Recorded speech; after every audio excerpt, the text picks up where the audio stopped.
Hello, hello. Thank you for joining me in my studies today. 24 weeks ago, I began to externalize my studies of a book a week by sharing the passages that are most prominent to me, as well as oftentimes my thoughts about the focus topics that are covered in the books. This week, I'll be reading from Alan Watts' The Spirit of Zen. I believe that incompatibility between what we expect life to be and what it actually is an enormous source for the myriad forms of discontent that we speak of. Depression, anxiety, angst, dis-ease, insomnia, potentially many more. One method of solving this incompatibility is trying to gain control over life. I think that this is a method that human beings have thoroughly explored and found to be futile. I believe that trying to gain control over life only increases frustration, not only in the individual who's trying to do so, but also outside of him or herself, as what we typically see is that it results in casualties at varying degrees of severity. Another path we could follow, what the Zen method suggests, is that we maneuver into harmony with nature, with what life is, flow with it, adapt to it, recognize that we are it. One paradox among many, as the paradox is characteristic of this curriculum, is that once we establish the feeling of harmony with life, it is so clear how impossible it is to be out of harmony with it. By participating in the magnificent experience of being alive, we are all part of this tremendous riddle, believing ourselves to be isolated, alone, separate in these egos. Expanding our consciousness beyond the isolated ego unmasks it, exposes the futility of it.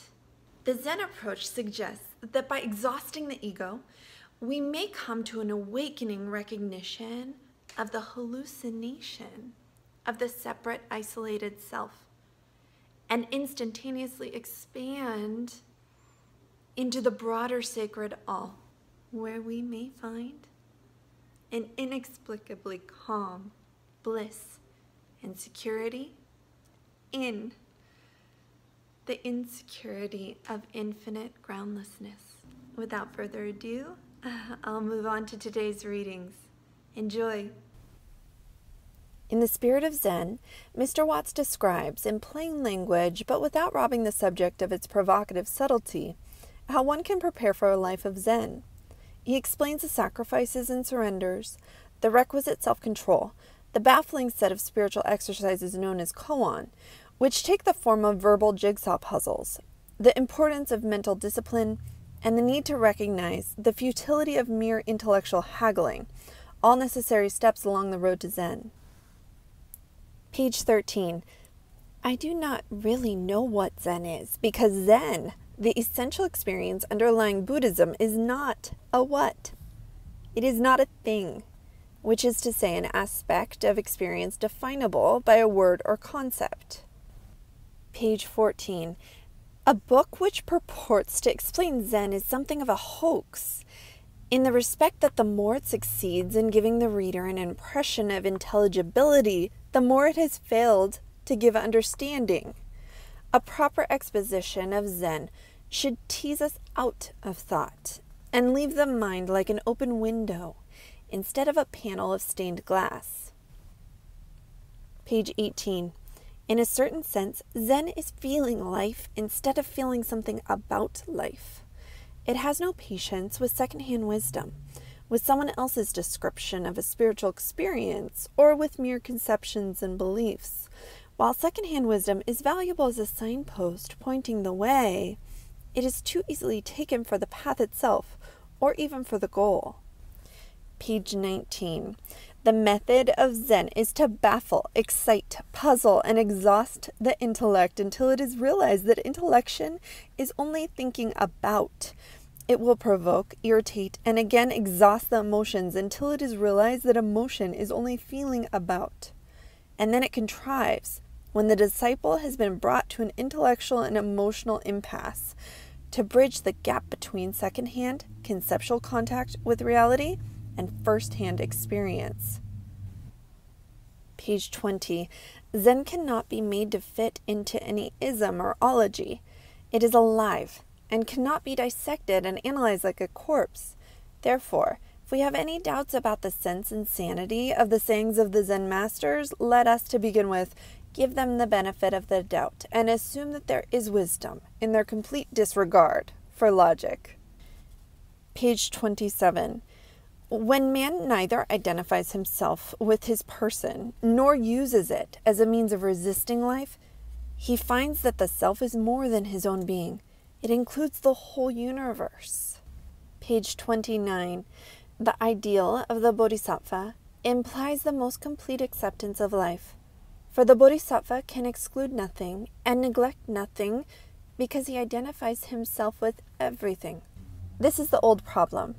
If all things are the one, why does the one become the many? If there is but one self, why do men imagine that there are many selves? To the awakened consciousness of a Buddha, the one has not become the many, it is the many. Page 37. The skilled master of life never opposes things. He never tries to change things by asserting himself against them.